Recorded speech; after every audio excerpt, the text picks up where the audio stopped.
Hi everyone, welcome back again to my kitchen.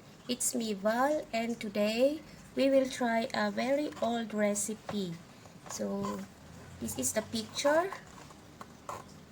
Very old recipe. We call this fresh pineapple sambal. This is a Malaysian Chinese recipe, guys, from this book.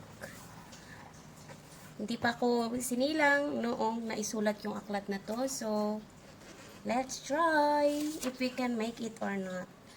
So please keep on watching and stay tuned, guys.